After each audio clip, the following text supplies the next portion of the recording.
Boa tarde a todos, boa tarde, boa noite. Mais uma vez aqui conectado, eu e a Vânia.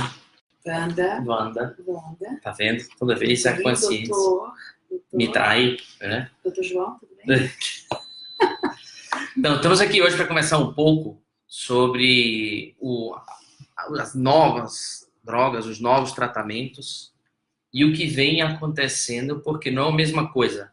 Está autorizado no Brasil e ao ser simultâneo que os pacientes comecem a utilizar. Hein, Wanda? Está existindo muita dúvida, né, dos pacientes, muita dúvida a respeito do acesso, muita dúvida do que está acontecendo quando um novo tratamento é autorizado a ser utilizado no Brasil, até que os pacientes comecem a utilizá-los. Sim. Então, vamos lá. Houveram muitos pacientes que entraram em contato por conta disso. E aí, nós decidimos até entrar de última hora, porque realmente é angustiante essa necessidade dos pacientes. E a gente vem tentar hoje, mais que outra coisa, é tentar esclarecer o que está acontecendo, né? Bem, boa tarde.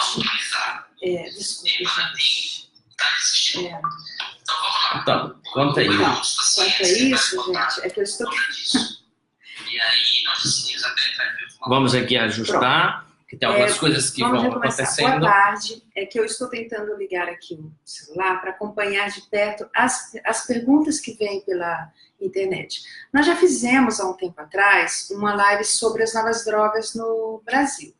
Porém, hoje é uma atualização, né, doutor Breno? O Eduardo está falando oi, mãe. Oi, filho, tudo bem? Então tá, continua. A trabalhar, querido.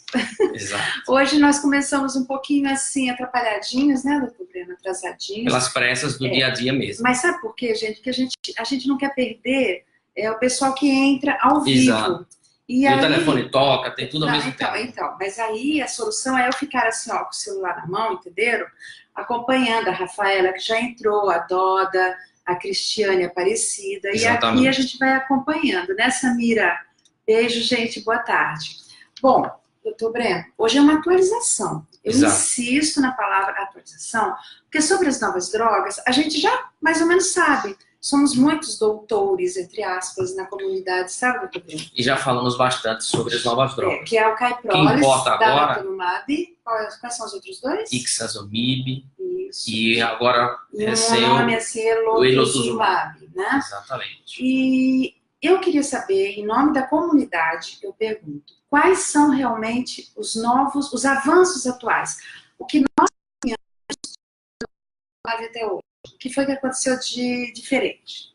O que aconteceu de diferente é que foi autorizado o uso do Elotuzumab também, tá? O Elotuzumab, ele só se utiliza aqui no Brasil associado à lenalidomida e a dexametasona, tá?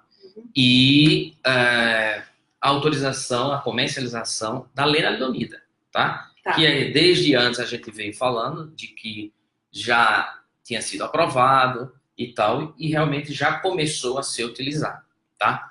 Existe uma grande diferença... 13 de julho. 13 de julho de 2018. Existe uma grande diferença quando um remédio é aprovado para que ele seja comercializado. É aquela história do protocolo e do... Não.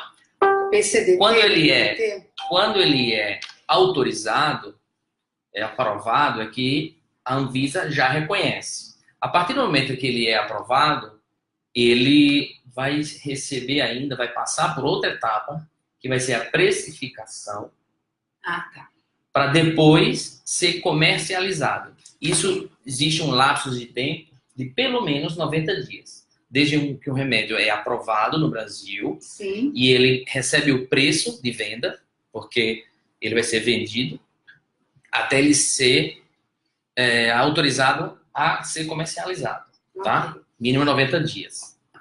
E isso é o que aconteceu nesse atraso da lenalidomida. Esse tempo. Esse lapso, exatamente. Mas assim, nós sabemos, né, veiculado, é o assunto do momento, a fabricação da lenalidomida no Brasil. Essa lenalidomida, perguntas, nós perguntamos todos os dias uns aos outros. É aquele original, vamos chamar original, ou aquele, vamos chamá-lo de genérico, o Revlimid ou a lenalide? Então, o produto que foi registrado no Brasil é o produto originador.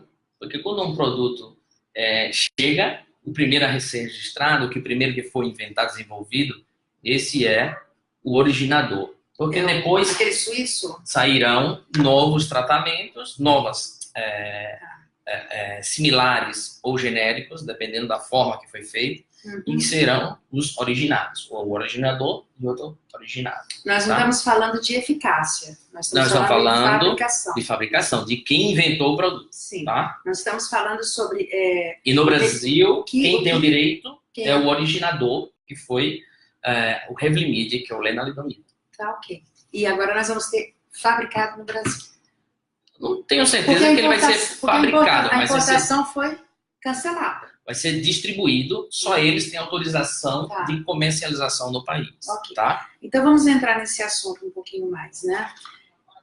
Temos uma pergunta de vários pacientes. Quais são as drogas, não vamos falar só de Revlimid, quais são as drogas que já têm o acesso garantido para os pacientes sem lançar mão da judicialização? Tá, vamos lá. Primeiro, refrescar, judicialização é um problema para todos, tá? É um problema para o convênio, para o médico, para o paciente. Ninguém quer ter acesso a um tratamento através de judicialização. Isso é uma circunstância em que não há outra forma de você conseguir o tratamento adequado para aquela ocasião. O que causa um transtorno para muitos pacientes. Para muitos pacientes, exatamente. Então, hoje em dia, temos um problema que se dividem os pacientes em SUS e medicina privada, leia-se privada, privado, ou pacientes convênios, né? E o SUS. O que acontece? No SUS existe uma demora grande para que esse remédio aprovado chegue realmente ao uso do paciente nesse tipo de atendimento público. Mas é muito tempo, né? Muito tempo. E no caso dos pacientes de convênio ou particulares, no momento que chega ao Brasil, no momento que ele é autorizado à venda, ele já pode ser utilizado. Aí vem a segunda barreira, o segundo inconveniente. Só um minutinho. Nós vamos hoje interagir bastante aqui com os nossos pacientes, tá? A minha amiga, né, Jucimara Belotti, oi, Jucimara, tudo bem? Ela diz aqui que pelo SUS não tem distribuição. Oi, Dedeco, tudo bem? Não tem distribuição. Como eu falei agora, existe a diferença entre SUS e particular. E dentro do particular, existe ainda uma barreira que se chama droga oral ou droga endovenosa. Ah, sim. Tá? Dentro das drogas endovenosas, no momento que é aprovado, geralmente já começa a ser utilizado. E na droga oral, precisa um passo mais, que é a passagem pelo rol DNS. Isso a gente vai falar daqui a pouco. Exatamente. Hoje eu vou conduzir, viu, gente? Então, quimioterapia oral não significa que já está na prateleira para ser usado. Existem umas burocracias a mais. É entendível? Não. É um trâmite... quem é que estabelece esse trâmite? É a Anvisa? É a Anvisa, junto com a ANS. Com a ANS, tá ok. Para a gente poder entender bem, sabe, doutor Breno? Porque a gente não consegue entender realmente o que acontece. Às vezes nem eu. A lógica eu não entendo. Mas tudo bem. Doutor Breno, prosseguindo. Bom, gente, qualquer dúvida vocês podem ir se comunicando aqui, sim, né? E hoje eu estou municiada aqui. Bom, nós sabemos também, doutor Breno, que o protocolo de tratamento é definido pelo médico. Qual é o critério? Como acontece? Eu sei que é uma pergunta, parece meio boba, mas a gente fala assim, por que um determinado protocolo é eficaz para um paciente e não é eficaz para outro paciente? Como isso funciona? Porque é o seguinte, para que vocês entendam de uma forma bem simples, a gente divide em 3 pilares, né? Como foi a resposta ao tratamento anterior, tá? Como foi a tolerância, se deixou sequelas. Qual a resposta? Se deixou sequelas. E qual foi a resposta? E Quais os somar... efeitos colaterais? Exatamente. Por exemplo, um paciente que já recebeu bortezomib, que pode dar neuropatia, se esse paciente ficou com a neuropatia residual, não faz sentido eu voltar a tratá-lo com neuropatia, com bortezomib, onde eu posso provocar mais neuropatia. Então, eu tento mudar o tratamento para que ele receba um tratamento eficaz e que, evitando esse efeito colateral já esperado, tá? Então, a gente vai driblando. Bom, enfim, é uma caixinha de surpresa, até para o médico? Não, porque você já vai acompanhando o paciente. Você sabe por onde está indo o andar da carruagem e você vai organizar o tratamento de acordo com isso, com a resposta prévia, a toxicidade residual que deixou o tratamento prévio, né? E o acesso fundamental. Eu também não posso criar um tratamento onde o paciente não vai ter nenhum acesso. Não posso criar essa angústia, nem posso oferecer o que eu não consigo. Pois é, doutor Breno, porque nós conversamos muito e a gente tem falado que a talidomida, por exemplo, é uma medicação que causa bastante um efeito colateral, a famosa neuropatia, mais agressiva para uns, menos agressiva para outros. Porém, a gente percebe, em casos de... Assim, não é nada científico que eu vou falar, mas é uma pergunta. Em casos de pacientes com um diagnóstico muito antigo, mais de 10 anos, fez muito uso de talidomida, teve o seu efeito colateral presente. Hoje, a gente percebe que a tendência, parece moda, a tendência a talidomida começou a causar um pouquinho de neuropatia, pronto, o médico já retira a talidomida. Será que não vale a pena dar uma certa continuidade? As recomendações internacionais é assim mesmo, de que se o paciente começa a desenvolver uma neuropatia, você insiste um pouco mais, se aumentar, tem que tirar. Porque os efeitos da neuropatia podem chegar a ser devastadores e que difícil recuperar. Então, é interessante saber usar, mas também saber retirar o tratamento a tempo para não deixar uma sequela nesses pacientes. Assim, a talidomida é útil, muito útil. A gente utiliza em primeira linha, não só aqui como na Europa, em primeira linha, em pacientes que vão ser transplantados, tá? E é uma droga realmente, apesar de mais antiga, e que dela vieram várias outras novas drogas, como a lenalidomida e a pomalidomida, que são evoluções e melhorias. Vamos dizer assim, são imunomoduladores de segundas e terceiras gerações. A pomalidomida. Então, esses remédios... É uma atualização da talidomida. Exatamente. Então, são drogas úteis. A talidomida é uma droga útil e se o paciente tolera, vai se beneficiar muito, tá? Mas se ele não tolera, é melhor retirar. Tem uma pergunta da Kátia Azevedo, de Brasília. Oi, Kátia, tudo bem? Já entrando nessa parte da judicialização, ela pergunta, doutor Breno, onde ou em que ponto que nós pacientes podemos tentar auxiliar para a brevidade desses processos? Ela está falando da judicialização. Desses processos, é isso, né, Kátia? Desses processos que às vezes parecem morosos e que são morosos. Kátia, você está falando da judicialização ou do... Não, eu acho que ela está falando de aprovação dos remédios. Aprovação dos remédios. Aprovação dos remédios. Quando um remédio é colocado em consulta pública, exatamente é isso. Está a ANS, que regula a atividade mínima dos tratamentos, é o que mínimo obrigatório. Então, é o mínimo que deve ser usado naquela doença, no mieloma múltiplo. Então, vai ter no rol vão ter vários remédios. Quando eles querem renovar essa lista, eles colocam em consulta pública. Então, vocês já viram que algumas vezes existe nos sites, em alguns lugares, a convocatória para avaliação em consulta pública da entrada de um novo remédio, de um novo exame. Mas então, peraí, só um pouquinho, doutor Breno. Você está falando de quê? Você está falando sobre o que a Kátia pediu. Exatamente, a Kátia perguntou da agilidade, como os pacientes podem ajudar na na agilidade desses processos. Então eu vou fazer uma pergunta que antecede. O que é o rol de procedimentos da ANS?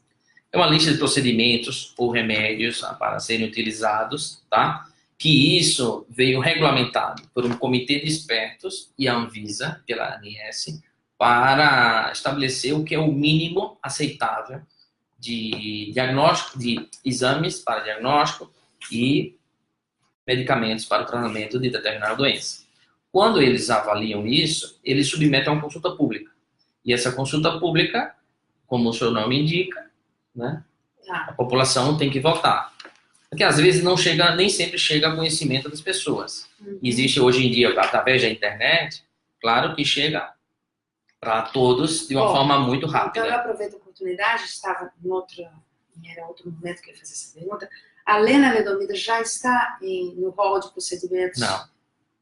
Ainda não? Exatamente. E por isso, essas novas drogas, embora estejam aprovadas, ainda não fazem parte do rol de obrigatoriedade da ANS, tá? Então, existe esse conflito, muitas vezes, de que o convênio não aceite de primeira mão, já com um pedido, aceitar e fornecer essa medicação, porque ele vai se proteger nisso aí, em que não está no rol, então ele não está obrigado. Embora a medicação esteja aprovado o uso, ele não está obrigado a. Sobre as novas e o problema drogas... disso, uma pontualização, o problema disso é que muitas vezes essas atualizações do rol demoram. Aqui, pela pesquisa que eu vi, existe uma revisão periódica do rol de procedimentos. Normalmente fazem em 2 anos, é isso? Exatamente. E agora, em 2018, foram aprovados 7 procedimentos, incluindo medicamentos orais contra o câncer. Exatamente. O PET scan também foi aprovado, né? Está no rol de procedimentos. E uma coisa interessante que está aprovada é o famoso cadeia leve. Então, gente, olha só, o Freelite está aprovado, verdade? Está no rol da ANS como aprovado. Isso é muito bom, hein, pessoal? Bom, vamos prosseguir aqui, porque o Dr. Breno deu uma bagunçada no meu roteiro. Vamos lá, Dr. Breno, dá um sorrisinho. É verdade que nós vamos nos igualar aos países mais desenvolvidos logo, logo? E o que é esse logo, logo? Não, porque com a aprovação dos novos remédios, vamos estar atualizados. O problema é que eu não vejo um acesso universal, e se o acesso não é universal, quando eu digo não é para todos os pacientes, independente de onde ele é tratado, eu não vejo isso uma atualização de forma que a gente vai estar tratando como no primeiro mundo. Não. Nisso aí o Brasil ainda tem essa pendência de... Falta muito, né? Falta muito porque todos os pacientes deveriam ser tratados da mesma maneira. Bom, eu vou seguir a roteiro aqui, porque senão o pessoal que me encaminhou perguntas vai ficar bem chateado, né? Então tá. Então vamos lá. Como é que foi registrado o Revlimid? Ele é oral?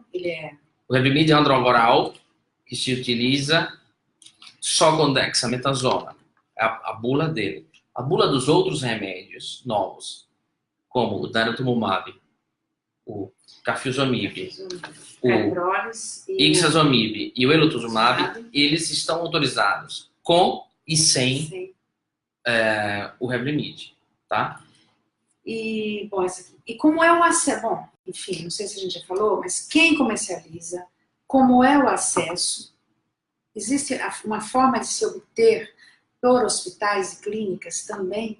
O acesso, obrigatoriamente, é por normativa do Ministério da Saúde, pelo risco que teve dos bebês e o efeito da talidomida. Então, existe uma obrigatoriedade em que só pode ser dispensados, distribuídos por hospitais ou clínicas, ou seja, o médico prescreve, solicita o convênio aprova e o paciente vai com a receita a uma clínica ou um hospital onde o farmacêutico também vai usar essa prescrição para poder documentar, ou seja, é documentado por várias pessoas ao mesmo tempo. Aí vem o problema do acesso. Do acesso. É o nome da nossa live. Como é esse acesso? Pelo SUS, pelos convênios, Temos que estar sempre abraçados a um advogado? Como é que funciona isso? O acesso pelo SUS, por vias normais, é impossível. Porque não está no rol, não está no SUS, não está aprovado no SUS, tá? Então não tem. Sim. Pelo convênio, existem convênios que sim aceitam e distribuem e outros que não. Então nós podemos decretar... Então você tem que insistir para poder conseguir. Mas não é insistir de uma forma aleatória. Tem que insistir porque o médico acredita que aquele remédio é o adequado naquele momento. Tá? Então, vamos utilizar os recursos com inteligência, né? Não é porque está aprovado, eu tenho que usar esse remédio. Não. Existe o momento adequado para utilizar cada remédio. Tá? No caso, assim, voltando ainda um pouquinho mais sobre o SUS, aí depende muito da ousadia de alguns pacientes que insistem em cumprir a prescrição médica, né? O que eu quero dizer? Nós temos pacientes que fazem greve, que fazem passeata, que fazem vaquinhas, que arregaçam as mangas de todas as formas para adquirir o remédio prescrito pelo médico que não está disponível para nós brasileiros, pelo SUS. Não é a coisa do convênio, nem do particular, né, doutor? Eu entendo essa preocupação, essa agonia, essa angústia do paciente, da família, quando precisa de um remédio e não tem acesso. E esse problema não é fácil, mas assim, como os protocolos de hoje são todos de uso continuado até a progressão ou intolerância, tem pacientes que querem comprar o primeiro ciclo, mas não vai adiantar, porque ele vai precisar de 20, 30 ciclos mais. Sim. Então, gera uma angústia tremenda. A gente tem que tentar uma solução para o tratamento, não para um ciclo, porque você não resolve nada. Entendeu? É uma situação... bem delicada. Grave. Muito grave, muito delicada, muito grave. E nem vamos continuar... E por isso que existem essas comunidades, essas que participamos, em que a gente interage com vocês e vocês com a gente, dos pacientes que precisam dos remédios. E existe uma facilitação entre uns e outros para que consigam os tratamentos. Isso é uma realidade. E deve causar uma angústia também para a classe médica. Esse contato direto entre o médico e o paciente, quando o paciente senta na frente dele e fala, eu não tenho como conseguir a medicação, o médico, o hematologista, consciente e sensível àquela situação, ele deve ser bastante solidário, deve sofrer junto, né? Sem dúvida. A gente sofre não só por conta da angústia, mas assim, a gente participa dos congressos, a gente sabe, participa dos estudos clínicos, a gente sabe como deve ser usado e muitas vezes a gente não consegue.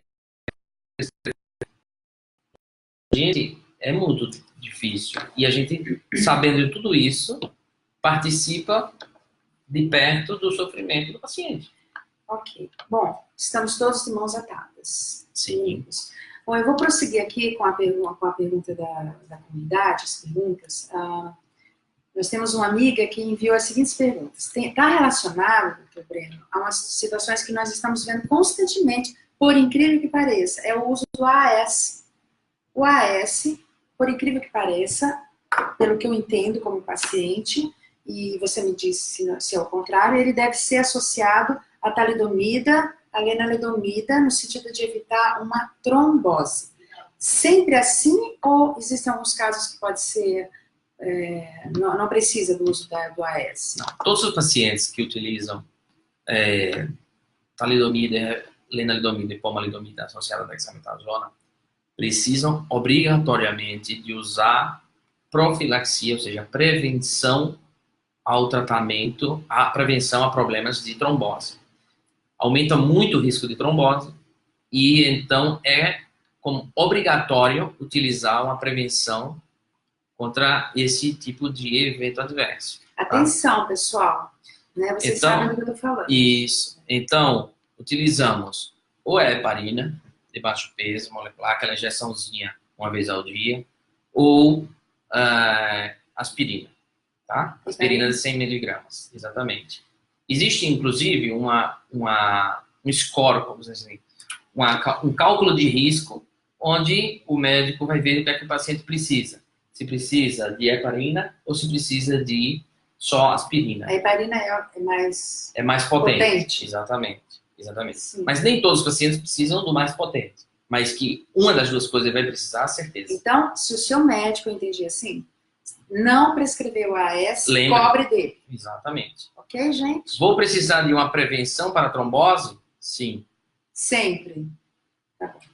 É que eu estou dando tanta ênfase assim, doutor Breno, se ouviu essa quantidade de likes nesse momento. Porque nós estamos com amigos, pacientes, fazendo quadros de trombose e fazendo uso de talidomida sem o AS. Nós, enquanto grupo de apoio, é que não prescrevemos. A gente alerta para a necessidade. Isso. Com base no nosso alertar.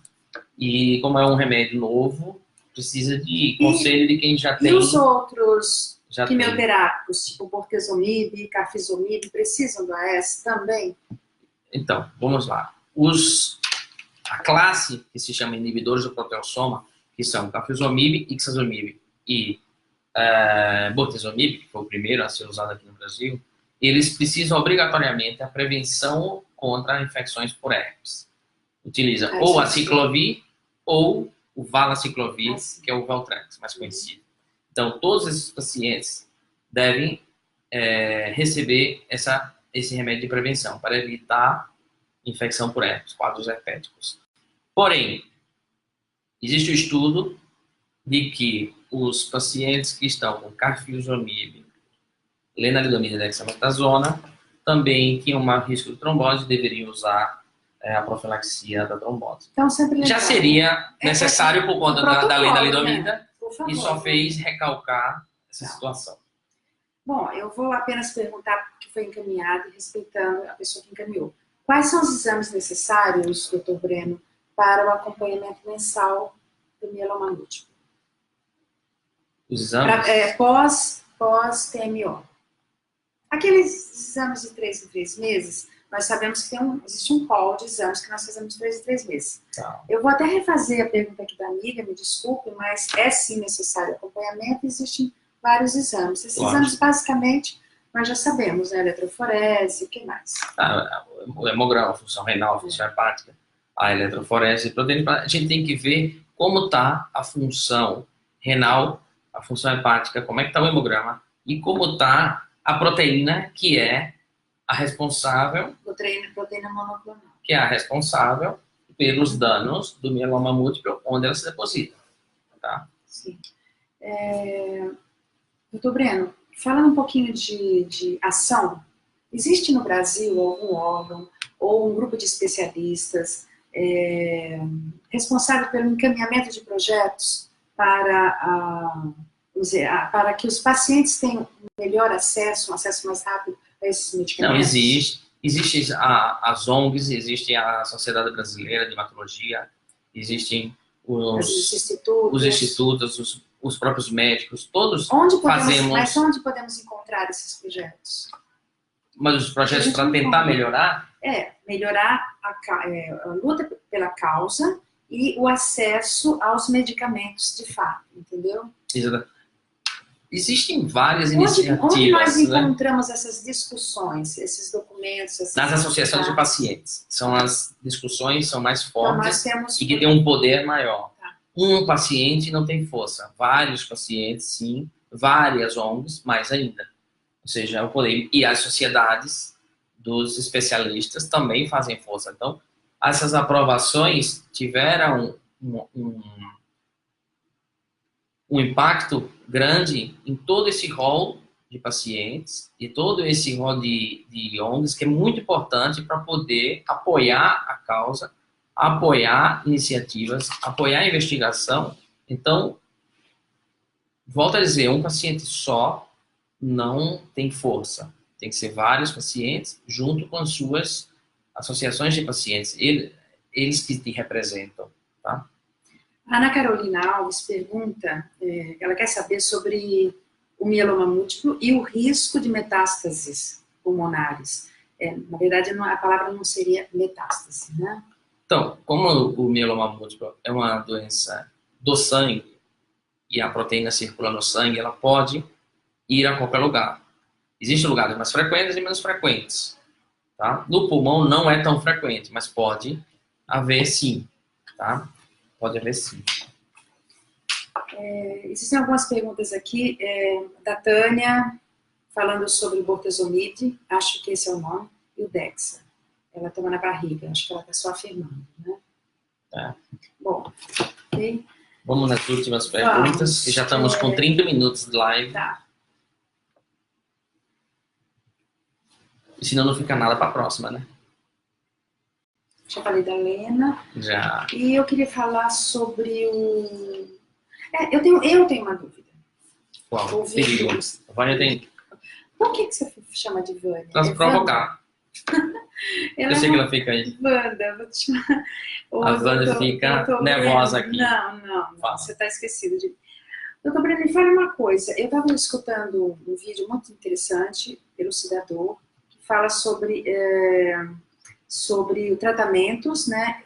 Quando um tratamento e quando o TMO é indicado. Quando é elegível, não elegível, quando há indicação para o paciente. Então, a gente tem de quê? Três sintomas, como dor óssea, anemia, lesões renais. Esse paciente é elegível a um tratamento e a um TMO.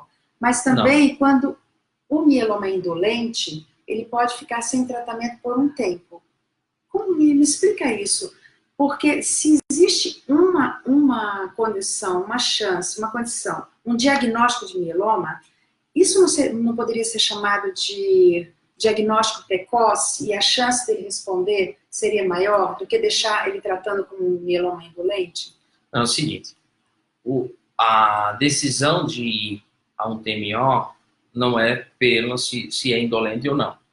Ao diagnóstico, se o paciente não tem contraindicação ao transplante, ele será transplantado depois do tratamento de químio, tá?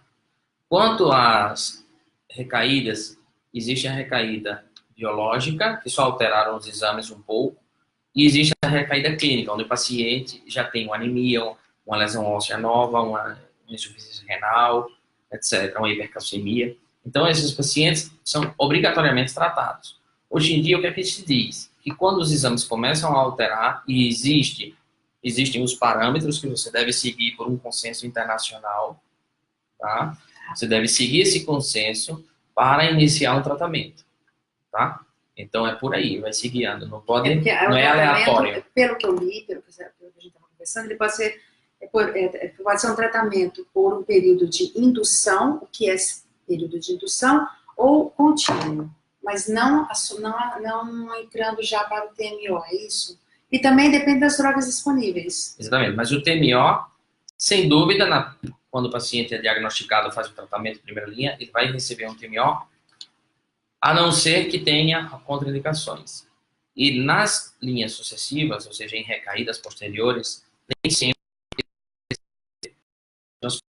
tá? Mas essa ferramenta, o uso do transplante, temos em linhas sucessivas em alguns momentos, tá? Doutor Breno, tem uma pergunta ainda aqui, que é sobre o melfalano, né, associado ao prednisona. Sim. Da Rita Coromoto Aguirre Martins. É um tratamento clássico, antigo e utilizado. Se associado a novas drogas, pode ser muito útil. Se não tiver associado a novas drogas, se trata, pode ser útil, porém um pouco menos eficaz que as combinações novas. Mas no contexto do SUS, por exemplo, está coberto e você vai conseguir fazer esse tratamento. E a Kátia pergunta se ela pode trocar a talidomida por outro remédio em função das demências que ela anda sentindo, né? No caso, a lenalidomida. Espera aí, como é que dormências que ela vem sentindo? Não dormências. As dormências é a neuropatia. Vou tirar o óculos, acho que funciona sem óculos. As dormências temos que diferenciar se as dormências são pela neuropatia ou se está fazendo a hipocalcemia por utilizar o zometa, bisfosfonatos e está com cálcio mais baixo, alguma coisa desse tipo. Mas se for, se for a dormência nos pés ou nas mãos causadas pela talidomida, pode ser necessário retirar. A lenalidomida... Primeiro a gente baixa a dose pela talidomida. A gente baixa a dose e se não, tira. Né? E a lenalidomida é mais leve. Doutor Breno, sem querer mais tomar seu tempo, senão a gente não faz outra live, acabei. Quer dizer, acabei não, viu, gente? Tem muita coisa para responder, para perguntar aqui. Que eu peguei o doutor Breno assim, meio de... Né? Não teve nem aviso prévio? Não teve aviso prévio. A live de hoje? Não teve? Sim, foi hoje no dia, né? Foi, hoje, é hoje. Nós não avisamos hoje. O senhor quer fazer uma consideração final? Quer falar alguma coisa sobre as novas drogas? Você tinha uma notícia para dar, lembra? Você falou assim, eu tenho uma novidade para falar. Qual era? O dia que eu estive aqui com o Chicão, lembra? Você falou a respeito do Revlimid, que ele vai entrar na primeira linha, na segunda linha. Não, é o seguinte, ele já está aprovado em segundas e linhas sucessivas em combinação e que agora foi aprovado recentemente para manutenção. Ô, gente, presta atenção, é porque eu não prestei atenção. Não sabia disso. Vocês já ouviram falar no tratamento de manutenção a lenalidomida foi aprovada recentemente para manutenção. Agora, vai ter o questionamento, claro, dos convênios, como não está no rol do INSS, eles não estão obrigados a fornecerem. E aí é uma eterna briga. Isso do SUS, mas o convênio não. E que, por sinal, alguns convênios que nós estamos observando, um determinado convênio, fala logo o nome, Unimed, fornece um medicamento para um paciente, esse mesmo convênio não fornece para outro. Tem alguma ideia para ajudar a gente a raciocinar sobre isso? Talvez não seja o caso do paciente, que não cabe... Não, aí eu teria que ver caso a caso para poder saber por que, em que condição que ele negou o tratamento, tá? Isso aí eu não posso julgar, porque eu não estou com o histórico do paciente para saber se está bem indicado, se está mal indicado. É isso que eu queria saber. Não. Exatamente, fica difícil. A minha pergunta foi mal feita. É muito fácil acusar. Tem a ver com o caso do paciente, então. Exatamente. Pode ser. Pode ser? Pode ser. Isso. Pode ser que uma conversa a mais com o convênio dê resultados, né? Pessoal, eu, da minha parte, me sinto semi-satisfeita, não com o doutor Breno, mas com a nossa situação, né? A situação é boa, mas precisa melhorar, porque precisa abranger a todos os pacientes. Isso, falou tudo. Ai, desculpe, Silvia. Desculpe, Silvia, você entrou agora e eu vou fazer a pergunta da Silvia, do Mosai da Silvia, cadê? E eu já falei, desculpa, doutor Breno, mas está ficando super informal. A Silvia manda perguntar o seguinte, que o IgG do Mosai está em 497. E esse mês foi para 1000. Ela quer saber se isso é normal ou é sinal que a doença está voltando. Então, a IgG, imagino que a IgG é monoclonal, imagino. Sendo assim, isso está dando indícios biológicos que a doença está em progressão, sim.